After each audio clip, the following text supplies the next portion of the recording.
I realized I forgot to mention two things in the video, so I'll mention them now. One is that if you're using this on a laptop, I think it's called Sprite. From what I understand, it's essentially the same thing. I know Jarek and Jacob have both used it, so if you have specific questions about Sprite, reach out to them too. And the other thing I forgot to mention that I need to put at the start of the video is that the sprites need to be 64 by 64 pixels. But yeah, all of this is in the art guidelines that's linked somewhere in our documentation. But yeah, thank you. Real quick, I just forgot to show you guys how to save it. So you click these three bars here, you'll watch like a 5-second ad, and you can go here, you want to go save to photos, for example, is what I would do. You want to click PNG, you want to make sure it's 64 by 64, ignore this whole resize to avoid blur thing, don't listen to that. You just want this 64 by 64, and you want to make sure, and then yeah, you just click save, ignore this, save, and then if you want to, support the creator or whatever, you can do that. But yeah, thank you. Hello, this is our quick little art tutorial video for how to make sprites in the style that we do. This is for, if you never made sprites before, you're like me at the start of the semester, never made them before, don't really know what you're doing, and kind of looking for a little bit of guidance. Just at the start, I do this on my iPad. This is the app I use, Pixel Studio. It's completely free. I think it's also open source. You only ever get ads if you click these three bars down here, and they're usually like a 15-second ad at most, so it's nothing bad.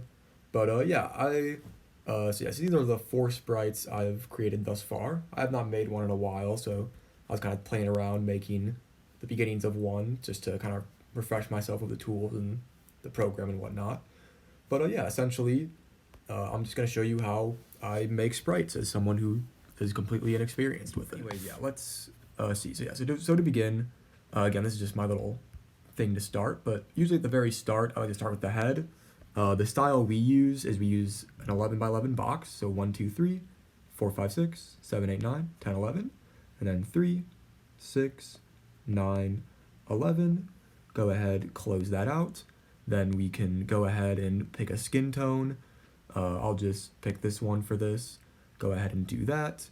Afterwards, we draw out the eyes. So count up 1, 2 pixels from the bottom, 1 to the right here. Draw it up 1, 2, 3, 4. Draw that over.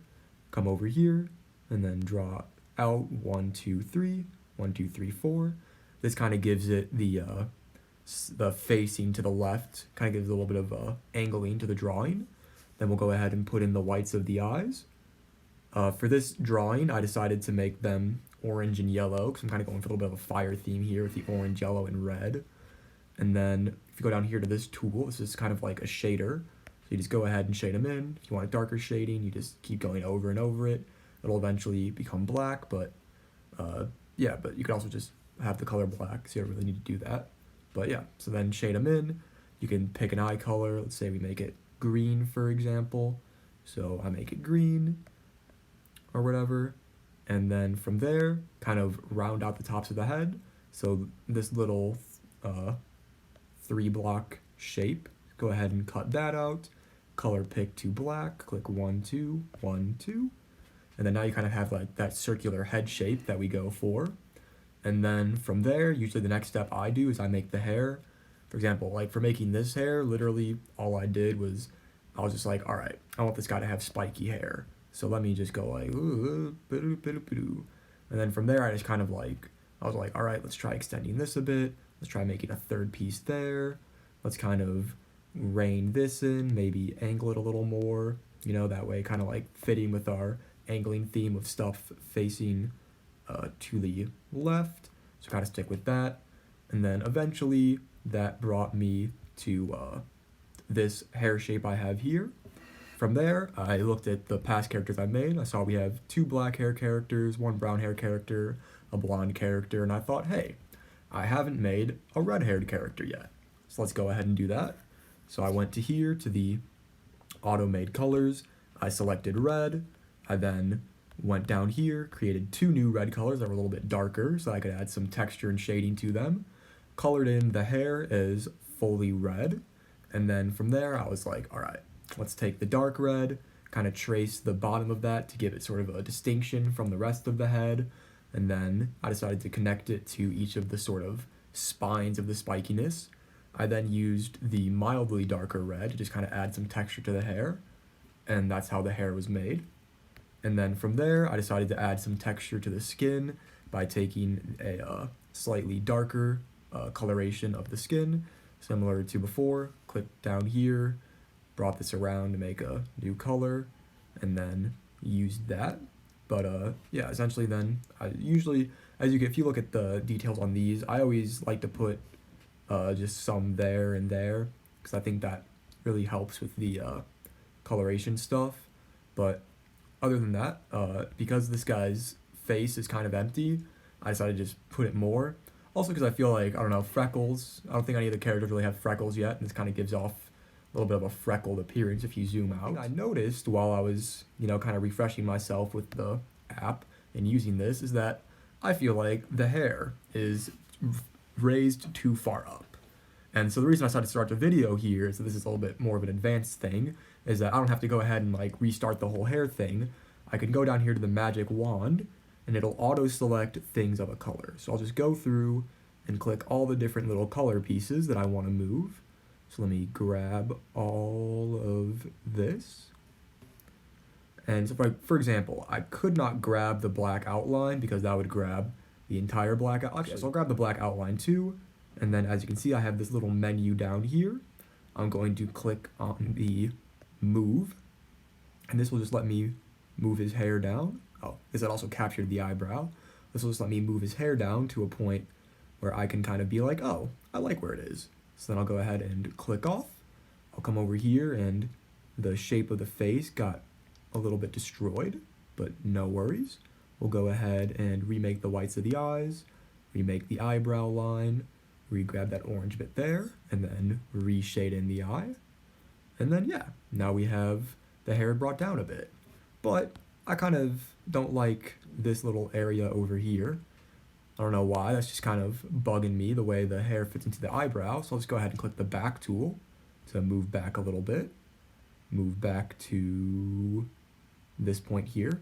And I will say this is a little tedious because I have to go ahead and reselect everything here.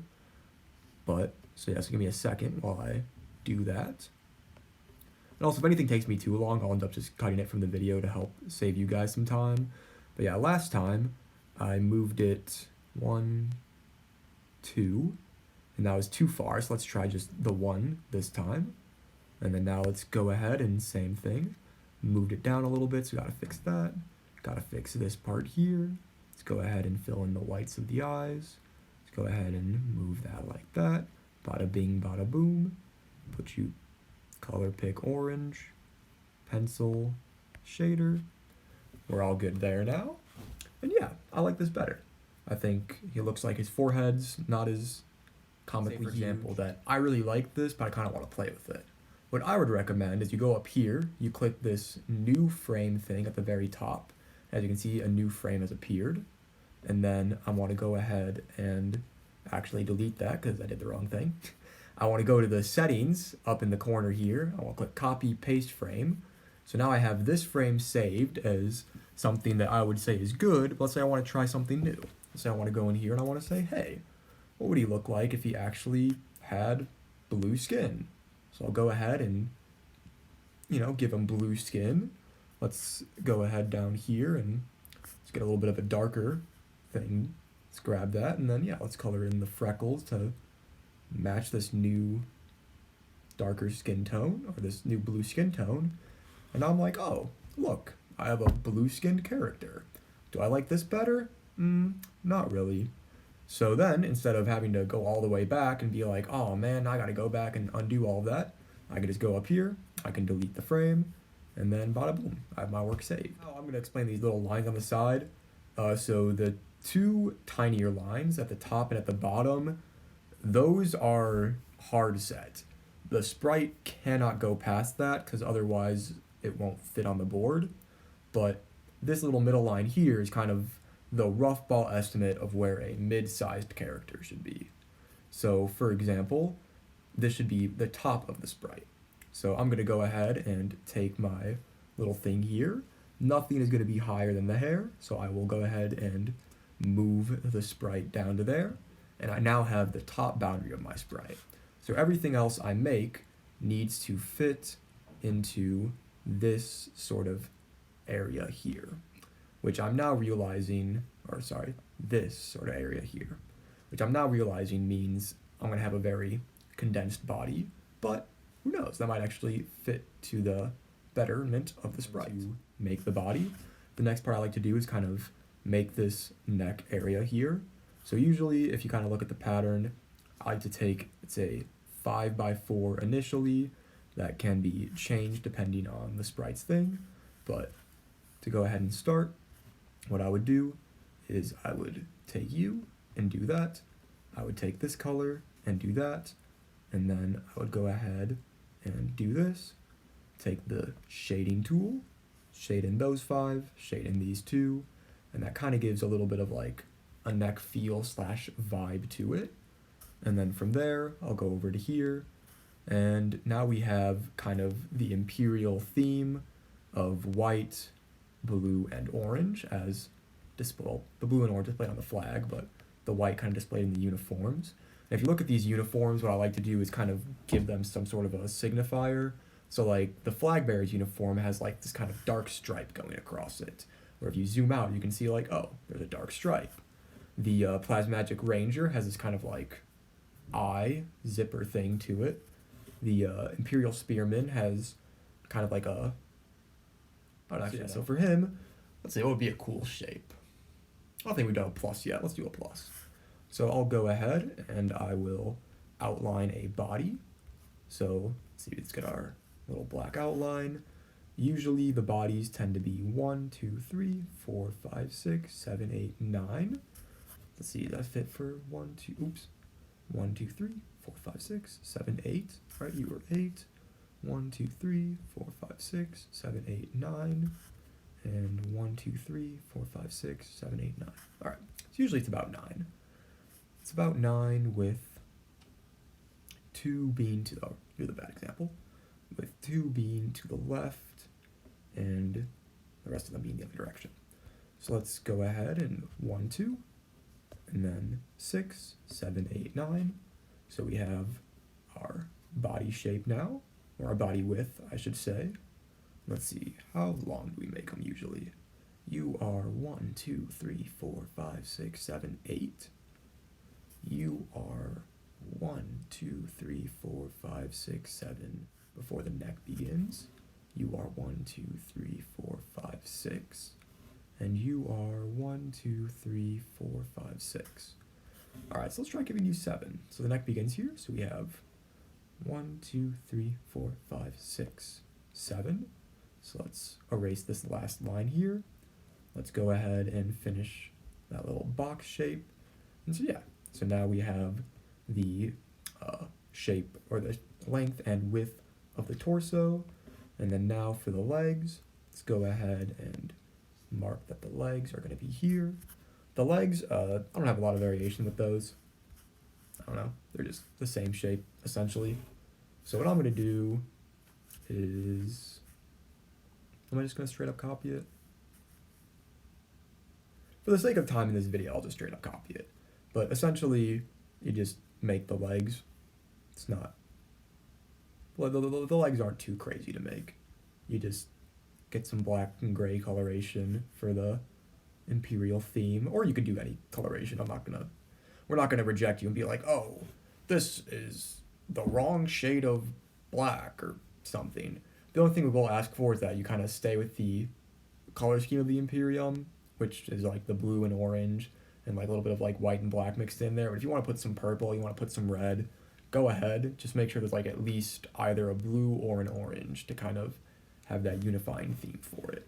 But essentially, I'm going to take this, I'm going to go down here, and I'm going to click the copy little icon, there's 2 sheets, go over here, and I'm going to paste it, and then the legs should be about there. See by the little marker. Oh, sorry, that's where the bottom of the outline needs to be. So the legs are actually a little too long in this case. So I'm just gonna erase the top of them. I'm going to go ahead and select this. And the difference between this selection tool, the box, and the magic wand is that the box needs to be in a rectangular area. The magic wand can be any weird shape you have. So that's why I use the magic wand sometimes in the box other times, but yeah. And then anyways, just go ahead and complete the outline. And yeah. Also, as you can see, similar philosophy with the pants, just take a color, give it some shading with, since the dark color, I gave it some light shading. Up here it's a light color, so I gave it some dark shading. With the red, it was a light color, so I gave it some dark shading. The gray is just some socks. For him, I might actually make these orange and blue. Maybe I'll make the shoes orange and blue. Actually, you know, we have yet to make a shirt. Oh, wow, there's a tiny torso. Let's erase some more of the legs. Let's see. I'm gonna erase that and bring you down. Let's see. Maybe a little more. We'll give him some real short legs. This is a very short-legged man. Maybe he's a child. Actually, no, we don't have child soldiers. I don't want to deal with the legal repercussions of that. But yeah. Now the legs look maybe a little tiny, but do I like it better like this? No. I think I like it better like this. Oh, actually, I'm being stupid. That black line is going to be there anyways. So, yeah, this is actually... Let's just go ahead and give them the basic white t-shirt to begin. And let's see. I think I said a plus shape we hadn't done before. So, and again, the colors for you guys, don't worry about it too much. I'm just going to use the one that I already used because I, you know, have them. But, like, don't fret about it too much and try to, like, exact match the color or anything. Personally, I'm, like, mostly shade blind, so I wouldn't be able to tell the difference. I'd just see the pull request and be like, oh, 6 Sprite, and then accept it. Maybe offer, like, 1 or 2 revisions. Something minor, but, yeah. Anyways, should be a little less wide. Let's do that. Like a little gift box. Perfect. So yeah, so now we have you, we have the shirt design. Let's go ahead and let's take some of the darker shading here. Let's apply that to this. So once again, just kind of put some like random geometries in there. Get a little of that. Bada boop. Get a little something in there. Maybe make you like that. Actually, I kind of like that before. Let's get a little shoop-de-doop up there. Alright, so we got some texturing on the gray part now. Now let's go ahead and get some texturing on the white part. So yeah, let's do some of this, some of that. Let's do a little hoop-de-doop. Let's see, let's color that in with that. And that looks a little much like a box. So let's try this. Zoom back out. Let's see, what if we move this like that? Okay. I'm not opposed to this, but I do think that actually rounding out the edges of this could be cool. And then we go back to the gray. Let's put that there, put you there. Bada bing bang. Zoom back out. Okay, I like that a little better. Yes, I like that a little better. And actually, I think in the past, it is usually up to that point, right? Okay, I was sitting there thinking to myself, like, it might look a little nicer if we had this. Which, in the past, we do have that, so it works. Then let's go ahead and just mildly connect it if it doesn't fully fit the pattern. Because I think that'll end up looking well, looking nice, looking good. I don't know grammar. Grammar eludes me. But yeah, let's put that in there, that in there. Let's grab this, put it like that. Bada bing, bada bang. Do that. And yeah. Actually, that kind of looks stupid. Let's take it back a bit. I don't even know what I'm going to do it anymore. Alright, that looks good. We can move on from here. And let's also go ahead and square out this part. I'm gonna cut back in real quick. So essentially after a lot of deliberation, I realized I kind of like the right arm. I kind of like how it's like a little bit different because it's bulkier than the other ones. And gives it a little bit of a unique flavor to it. So I'm just gonna kind of restart, I'm gonna restart the whole arm making process with kind of like using this one, the right one, as a basis for making the left and then making edits based on that. Essentially, I just added some, color texturing to his arms. I put in the gloves and I gave him this little amulet thing because, I don't know, I feel like just having the blue and orange on the gloves didn't really give off enough of the imperial coloration vibe to it. So I give him this little necklace with like the blue gem in the middle. And I don't know, that kind of makes him feel maybe a little bit more magical. I don't know, I might not make him a brawler, but I might make him, I don't know, I'll make him something. But yeah, essentially, yeah, that's how I make sprites. That's the style I use. If you have any questions, feel free to message me on Slack or on what's it called? GitHub. We do also have a Discord. I think it's on our website. We don't ever use it. We just made it because we kind of had to for the assignment. W. But yeah, I hope you enjoyed. And if you have any questions, find some channel to reach out, and any of us will be happy to answer. But yeah, thank you for watching.